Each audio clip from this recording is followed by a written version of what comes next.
What were Yukio Mishima's thoughts on death? What was Mishima's philosophy of death? And today we are going to do a deep dive with quotes from Yukio Mishima. And my name is Ian, and here on Right Conscious, we cover everything related to Yukio Mishima. In the playlist down below, you will find an ever-blossoming library of videos on Mishima's life, his philosophy, and his books. And so, enough for me, everybody. Let us now hear from Mishima. The ideal of the ancient Greeks was to live beautifully and to die beautifully. There is no doubt that the ideal of our way of the warrior also lay therein. But the difficulty of contemporary Japan lies in that if it is difficult to live beautifully, it is more difficult to die beautifully. Now, when the warrior ideal is no more, people who do not live for money have all become either fools or simpletons. Money has become the highest value in life. And besides a meaningless death by traffic accident, the only way to die is to wait until one dies of cancer, that illness with the most disgraceful parting.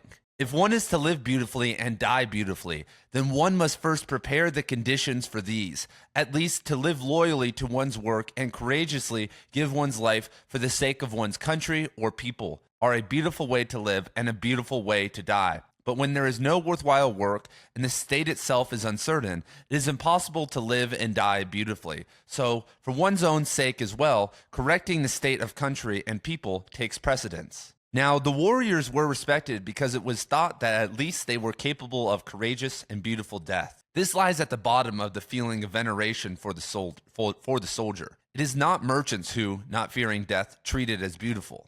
This feeling was at the bottom of my heart when the SDF gave me their help for a month and a half, because I thought that, to make oneself brave for an exceptional situation, one must learn the ways of war. When they lack the military frame of mind, people can think of themselves as weak all they want, defend any cowardly and irresolute action, and submit to any demand. In exchange for that, their safety is ultimately guaranteed. Once one has set their sights on the military arts, their safety is no longer guaranteed, because cowardly and irresolute actions are no longer permitted of them, and in an all-or-nothing situation, they have no paths but to fight and die or to fall on one's sword. However, because it is only then that they can die beautifully and conclude their lives are respectable, human beings are profoundly, ironically structured. I did not join the SDF, but now that I have studied the ways of war, just like a member of the reserve, I have come to feel that I would like to rush to defend the country in an emergency. I want the men of our reserve to believe that I am not alone among our people in this. I think that it is only when the feelings of the entire people have become one with those of the reserve that Japan will achieve beautiful, consummate form as a state. And Mishima is 100% right here. Money has become our highest value in society. Most deaths, most lives are meaningless out in the world. When you look at people's contributions to the world, other than maybe, oh, I popped out a couple kids who are also traumatized, who I also didn't help educate and awaken. Oh, I helped the GDP flow in life. What was the point of their life? What was the point of their death? Did they experience a beautiful death? And we have been programmed, we've been trained, as I've talked about many times before, to believe that the only way to die is to die naturally. And any other route is some sin, is taking the easy way out, and all these different things. And I'm planning to die naturally one day. But you know that when it's such a taboo, you know when we've been programmed so hard against killing ourselves, because why are more people killing themselves than ever? I would say because our culture, the way that we are living, is more sick than ever. I mean, that's just a basic reality, that people are unhappy living in these little boxes with all the modern day stresses and are killing themselves. And so we have become, oh my God, don't kill yourself, because every single time someone kills themselves, especially for not some heroic or like symbolic purpose, then it shows us that how we are living is wrong, because all the other generations were not dealing with it at this capacity. And so the suicide hotline, anti-suicide talk, and philosophy have become kind of a staple in modern day culture. We've also, because of nuclear deterrence, become very anti-war, and I'm as anti-war as they come, everybody. I think America maybe should have been a part of a handful of wars across its entire existence, maybe like 3 or 4 at most. And especially, we have not done one thing in the last 70 years with our military that has been useful or good. And there is no necessarily beautiful death either, because let's say you have a differing opinion than me, which is cool, and you believe that we should have invaded Iraq, we should have destabilized the Middle East, we should have created tensions that are still manifesting today. Okay, then you're a soldier over there, and then you get hit with an IED and you lose your leg, or you become paralyzed, you have this terrible injury. There's not really any honor in that because of guerrilla warfare. It isn't classic warfare. It isn't this kind of samurai warfare. It isn't even kind of World War II warfare. And yes, there were mines and guerrilla warfare and like kind of crazy tactics and planes, but it was a little bit closer to a fair fight. There was also a country behind you. I was listening to a World War II audiobook last night, and millions of Germans surrendered in World War II, but no organized unit ever surrendered during the Pacific War on the Japanese side, which is insane. Their morale, their belief in their cause and what they were doing was so high, and they were so brainwashed that they did have this concept of a beautiful death in their heart. And obviously, when that is manifested in the wrong direction,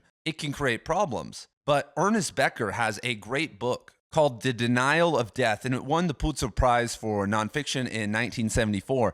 And it talks about how mostly in the West, we have centered our whole society around denying death, denying the inevitability of death. And even a lot of our drives, Becker argues that our fear of death drives us to transcend death through like standardized hero systems and symbols, and to create art and all these different things. And this is building off of Otto Ronk's theories. Ronk was Freud's main protege. People talk about Freud, Alder, Reich, all these other people, but Ronk was his secretary and eventually broke from Freud and wrote a beautiful book called Art and Artists, Creative Urge and Personality Development, and a bunch of other really good books.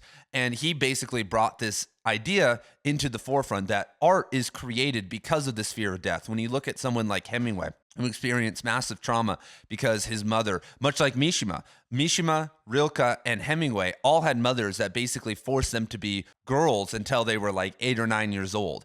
And that was a huge psychic wound in their heart, because obviously even today that would cause a lot of psychic wounds. But back in the early 1900s, that probably wasn't very accepted by the neighborhood boys. There wasn't any anti-bullying laws. There wasn't any safe spaces if you were a boy dressed as a girl in 1905 in Japan or in Germany or Illinois, where Hemingway was from. And so our whole culture is built on this denial of death. We have plastic surgery. We have people basically living in comatose states on life support. We have we have sports. We have the idolization of of beautiful bodies on Instagram and these things, and it's endless.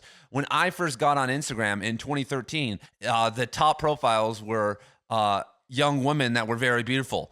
And those young women are now, 33, 34 years old, but there's a new crop of women who are all 20 years old and getting millions of followers. And 10 years from now, there'll be a new crop. It just never ends. Same with athletics. There is a running back on the, whatever team, the Miami Dolphins, Devon Achane right now, who's really good. In 10 years, there'll be a dude that replaces him, and Achane will have a hurt back, a hurt hip, and yada, yada, yada. It just goes on and on.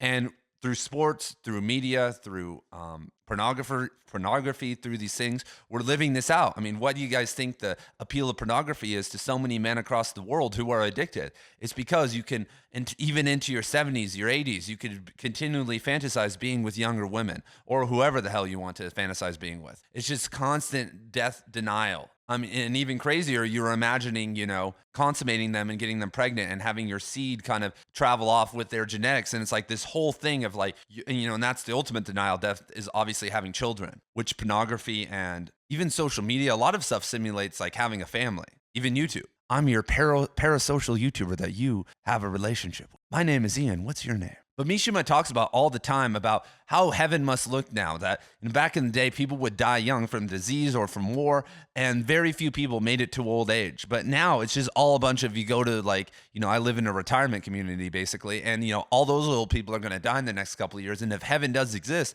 it's going to look really wonky, because it would also be very weird if heaven, we're getting into apologetics here, was everyone at their peak. Because what about the kids that died at like 3 months old? They're going to be 20-year-old Jesse? Anyway, but Mishima talks about how when there's no worthwhile work and the state itself is uncertain, it's impossible to live and die beautifully. And that's where we're at in the world right now. Our state, our country, I am very critical of government. I actually don't believe in government. I'm an anarchist. But I obviously have to live in this. I have to deal with it. I have to believe in something and engage in it. And I would love if we actually had values and actually had a journey and a message and some unity behind what we were doing, instead of this melting pot bullshit that we're doing right now that's just sowing the seeds of chaos. What's our message as America right now? We make a lot of money and we have freedom of speech and we have guns. Like, what the hell? We can do what we want. That's what it's turned into. That's so weak. And what worthwhile work is there now when no one takes art seriously, when there's no market for that? It's all just about making money.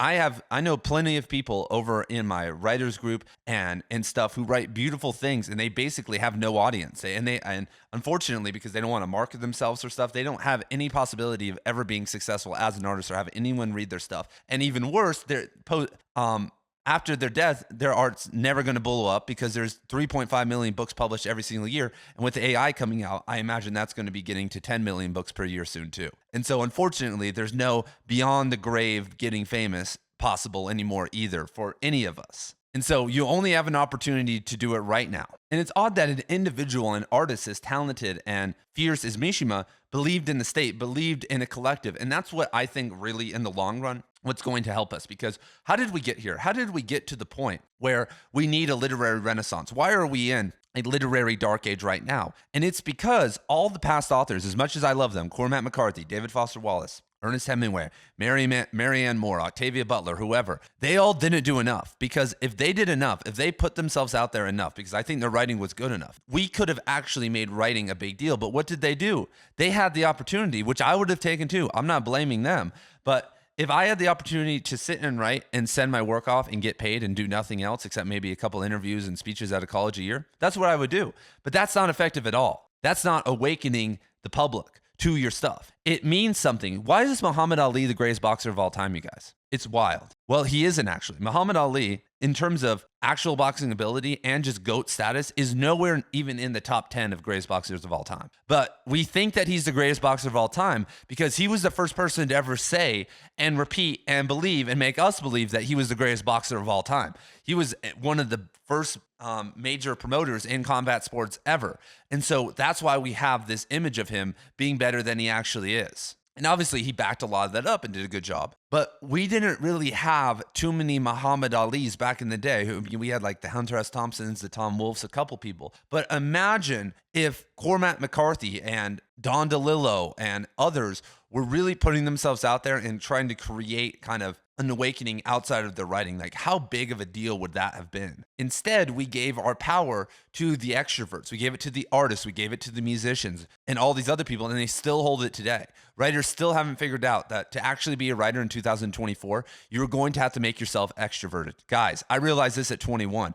I'm 30 now. At 21, you may not think this. I was an introvert. I was not good. I'm not good at speaking, not that I am now, but I had to change myself. I realized that over the course of a decade, I'm going to have to become a person who can speak about my writing if I want anyone to take my writing seriously and if I want it to have any impact in the world. And it doesn't matter if I have social anxiety, if I don't like people, yada, yada, yada, whatever excuse, if I don't like technology. I was being a caretaker for a property in the middle of the desert and could have done that for the rest of my life. I could have cruised and never worked or like done anything serious in my life and just wrote and sent it off to the slush pile and maybe got published and done all that. I had the opportunity to do that. You probably could figure something out like that too, but it means nothing. It's been done before. And so if we want to live beautifully, if we want to write beautifully, we're going to actually have to become an action-oriented individual. We're going to have to tap into the collective. And that was the whole point of that rant, is that Mishima realized that we have to have a collective. We have to create a literary renaissance. We have to come together in some form of unity with some form of message and push back, or we are going to just get beat time and time again, everybody. We are living in a world that pollutes, ironizes, and destroys everything. And for us to be able to rise up is going to be and actually awaken people and transform the blackness inside their hearts, the void of emptiness within them, is so insane that like your personal problems don't matter. If you actually believe in that, then you will figure out a way. Anyway, and the way that we're going to get there, the part of the literary renaissance, and this is true, is actually a military state of mind. Because when you look at Malcolm X and his transformation in prison from an illiterate to someone who could create the Nation of Islam, which had millions of members by the time he quit, he became this extroverted, well-spoken, a writer, these things. And what did they study? What did the Black Panther Party do? They had a military state of mind. They understood that to create change in the world is going to create pushback, and that the order of a military, the order and tactics of a military are the most effective thing in the world. Sitting and saying, oh, well, just hey, Johnny, go over here. Some of you guys have probably been a part of disorganized workspaces or stuff like that. But if we had a movement that was as organized as some of the best militaries in history, the literary renaissance could be easy. But most people don't have a military state of mind. Most people have never done martial arts. Most people have never trained their body, mind, and emotions to their absolute limit, and even their spirituality to the limit. They've not looked at something bigger than themselves because we live in such a ego-filled society. People don't understand the concept of sacrifice. Because if you don't do that, if you don't take a military state of mind, if you don't actually believe in a revolution, and a revolution by any means necessary to create a more nonviolent situation, or to keep things the way that they are so we don't go into further degeneracy, that could die. That could result in death. And if we do nothing, you guys, your safety is ultimately guaranteed. If you do nothing, if you just write and send yourself to the slush pile and complain, and maybe even get famous, then everything's fine. You're not going to get canceled. No one's going to talk shit about you. No one's going to hurt you or stalk you. It's easy. It's the easy way out, everybody. I only have 20,000 subscribers, and I've received death threats. I've received letters to my house when my address isn't even available online, with people like pseudo threatening me. And it's cool though. I didn't call the FBI. I was just like, all right, if you want to go, let's go. That's a whole other story. But if I keep going, my safety will not be guaranteed. If you join and actually start writing for real and actually care about this, your safety will not be guaranteed. If we organize, our safety will really not be guaranteed. And what does Mishima say? That cowardly and irresolute actions are no longer permitted for us. If you actually get into this mentality, you can't be a coward anymore. You can't sit and hide away. And he's being more like literal, like talking about actual military action. And that's a whole other thing. And that's a good mentality to be in. Because to harmonize pen and sword, to come together as a group of artists, we need to have something more than what modernism had. Why did modernism fail? Why is postmodernism dead? Why did none of those movements actually work? Because, in my opinion, the threads were too far apart. There wasn't enough real action, boots on the ground, momentum going on. And a lot of the individuals didn't care about organizing and actually doing something. So there is my kind of remix of Mishima's thoughts on death, and how I think that if we think about it in the correct form, we can create a literary renaissance. Why I think we should not deny death, but accept death. And let me know what you guys think. Thank you guys for being here, and I will see you guys very soon in the next video.